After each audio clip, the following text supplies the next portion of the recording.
The notion that rights don't come from laws and don't come from the government, but come from the creator, that's what the Iranian government believes. So the statement that our rights do not come from our laws or our governments is extremely troubling.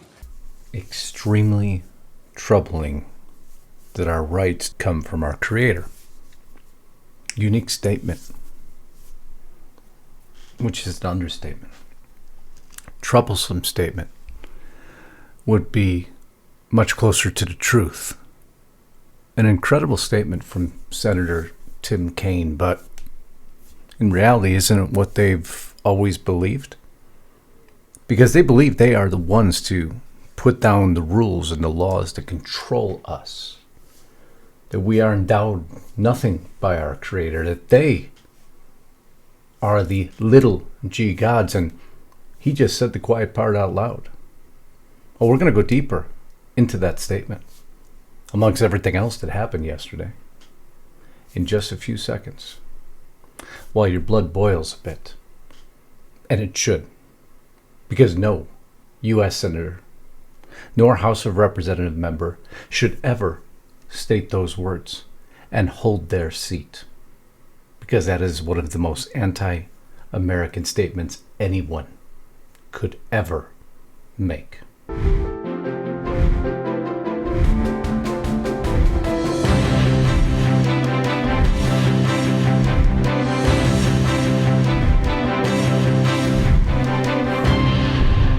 Just gonna take a breath. Not happy with that. Not happy with a lot of stuff that happened yesterday. Did you hear this little tidbit before we get on to the primary story and we trickle on into even the larger story? IRS officer attacks President Trump's efforts to end weaponization against conservatives. What did she declare? Because if you remember, the Tea Party was attacked and they were audited way back when. So Charles Flint on LinkedIn puts up a post. And a former top aide, Chuck Flint, to Blackburn and president of the Alliance for IRS Accountability, told Fox News Digital on Tuesday that Paz's past targeting of conservative group makes her unfit for government service. Well, somebody took issue with that. Nikki Wilkinson, who says she doesn't speak on behalf of the IRS, although she's appeals officer at the IRS, calls it a farce. It's fake. There was a history of no changes, and you don't know what you're talking about. It's amazing how revisionist history is so applicable. The same lady who posted this, here's a good read, the toxic stew that is Pete Hegseth, so I guess we know what position she takes. Because history, again, is so, it's just so inappropriate for them. Because it doesn't serve their agenda. IRS replaces official who sat in on, do you remember the interviews of the employees? Holly Paz, the same person we're speaking of here, the Obama donor turned IRS director of tax-exempt organizations who sat in on 36 of 41 Inspector General interviews with IRS employees. Because that was appropriate, right? It was so bad that both Democrats and Republicans on the House Oversight Committee were baffled when they learned that the Inspector General had allowed Paz to sit in on the audit interviews of her IRS employees who improperly targeted conservative groups. But you see, they figure that you and I are so stupid that a few years can go by and we'll simply forget about the past. But you see, you're here with us, and I won't let you forget about the past. Ever. Because when you forget about the past, man, you start to steer your future incorrectly. And what some senators did yesterday go to illustrate that in a great degree. But we're going to go through some updates first. Because the John Bolton investigation, we got a few more details yesterday also. What were they looking for? What did they seize? 2 iPhones, a white binder labeled Statements and Reflections to Allied Strikes, typed documents in a folder labeled Trump I and 4, and 4 boxes containing printed daily activities, 3 Dell computers, and 3 hard drives, at least according to official paperwork, not hearsay. Recently unsealed and partially redacted search warrants application confirms an ongoing espionage investigation into John Bolton. So it appears that this saga is not quite over yet. And I don't expect it to be over. They are not going to release. But that's our Republican mention of the day. Before we go on to former Joe Biden, I'll just leave it at that. Now with a massive head wound on his head. They're stating that it was due to skin cancer being removed. But remember, this man was going to be capable of running for office again. A man who could unfortunately, because I wish this on no one, barely make it to someone's funeral. But he was capable of running for office. About as capable as Kamala Harris, just for different reasons. But what have we been watching? Incapable courts, incapable politicians, and we're back in the courtroom again because you remember Alligator Island was going to be, it was going to be shut down. I told everybody just hold on and wait. And what happens? The Federal Appeals Court 11th Circuit blocks the Obama-appointed federal judge, Kathleen Williams, who ordered Alligator Alcatraz to be closed down or halt all construction, depending on how you want to interpret it. And she's blocking everything from proceeding until the appeal can proceed. As I told you, more than likely would happen. You got to wait for these things to develop. Just like this one. You remember that we just blew up a narco ship. They are preparing, because it seems everything now is court-based, right? A legal case against Trump for targeting that ship. Wonder why we're going to change the Department of Defense name, huh? How would you like to be President Trump? Even when you take action to preserve the safety and sovereignty of the great Republic of the United States of America, you have some intellectuals who decide what you have done could raise legal issues. I'm going to give you the details of this story after I take a breath. I am just holding in a little bit of aggravation today, as you've probably noticed. So I'm going to take a very brief pause here and thank each and every one of you. And I truly mean that. This channel has taken off, and thank you for acknowledging my efforts.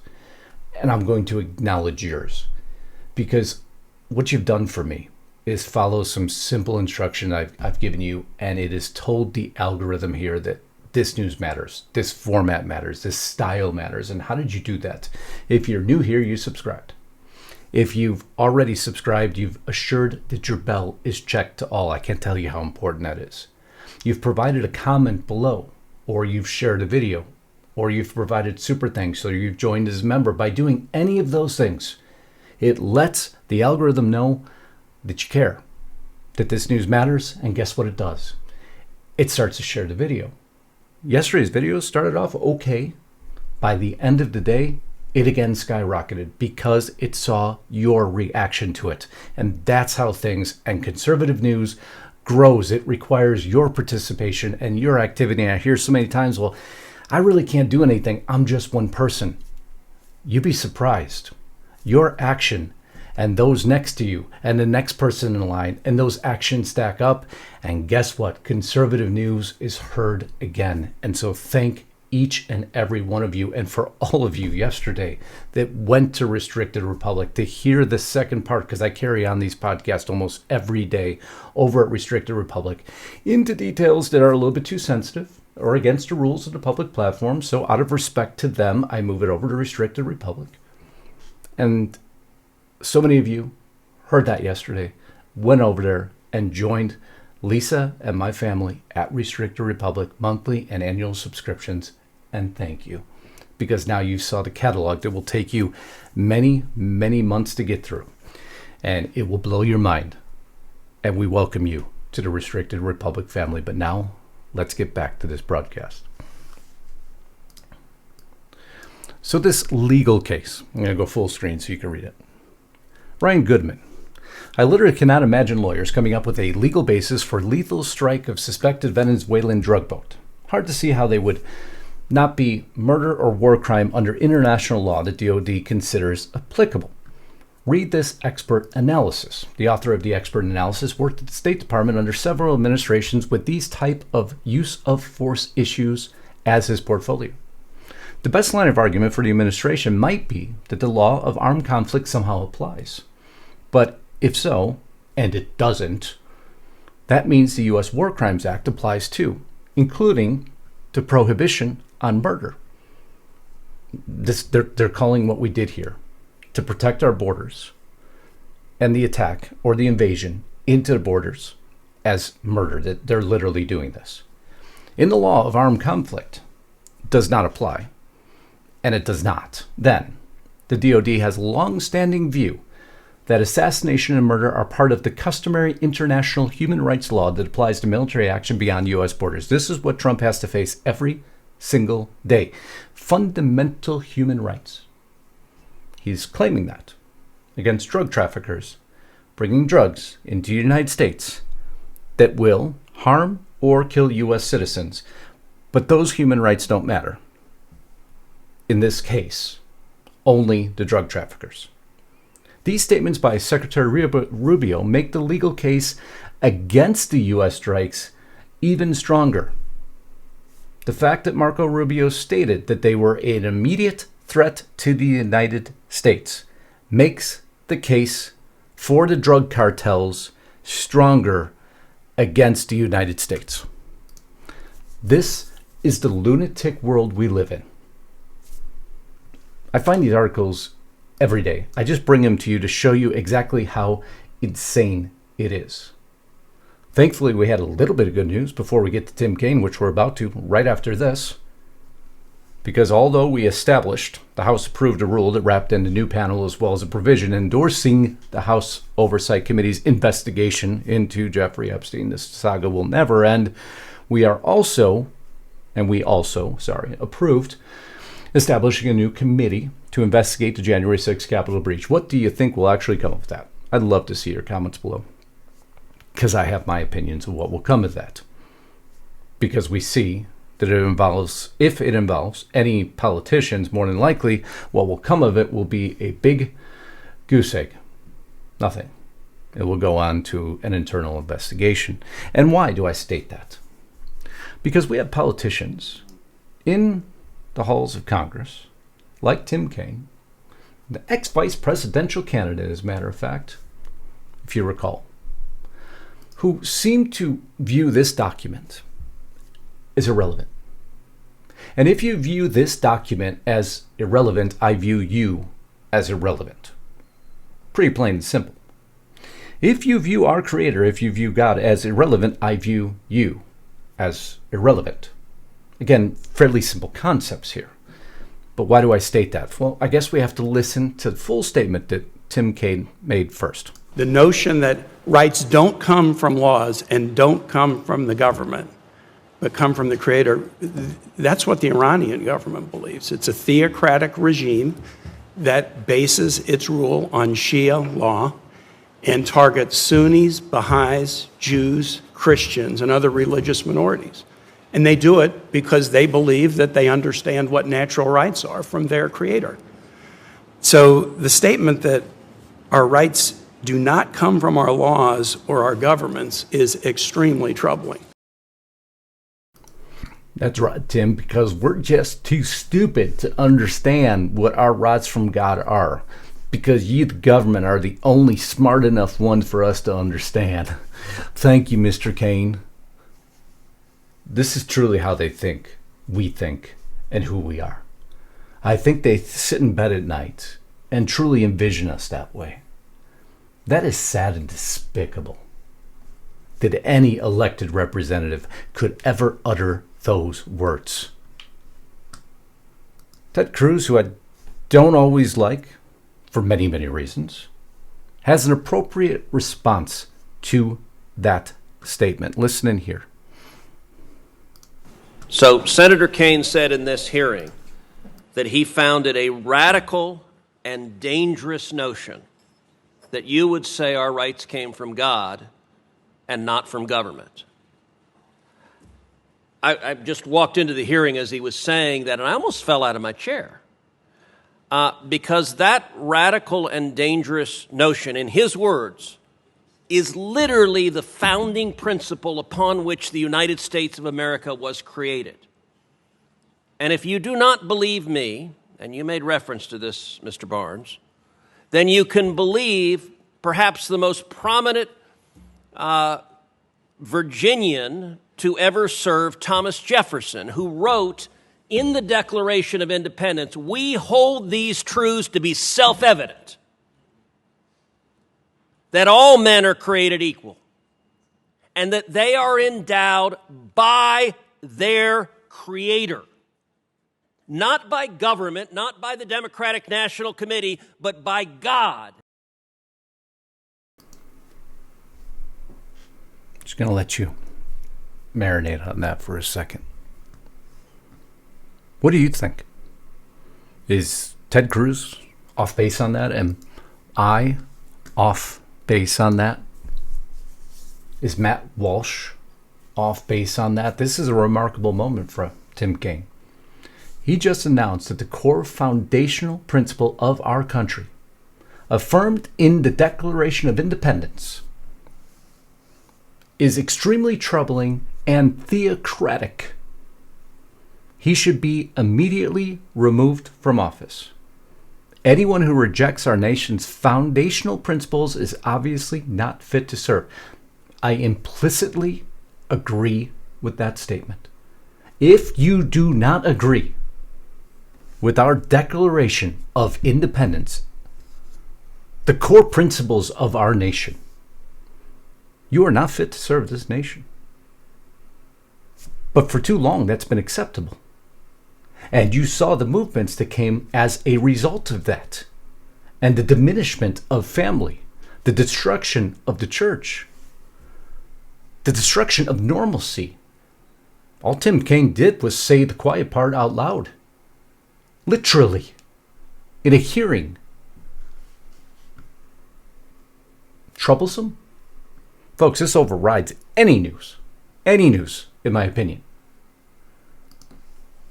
As a U.S. history teacher, this is the most shocking thing I've heard a Democrat say in a while, and a former VP nominee no less. Is there any single sentence that binds our nation? It is this one.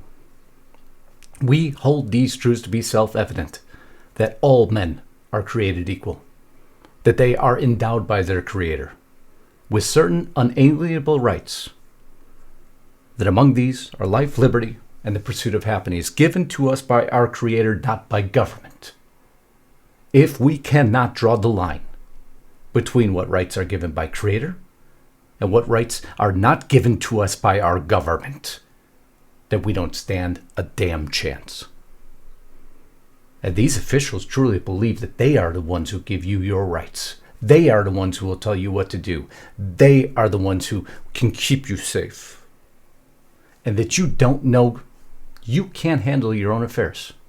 You don't know enough to handle yourself or to keep yourself safe, but they do. If rights come from the government can take them away. But they don't. They come from our Creator. Then what this argument just came out. Whew. Couldn't believe when I read it.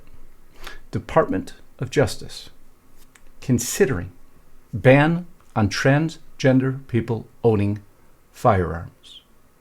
Did you hear about this?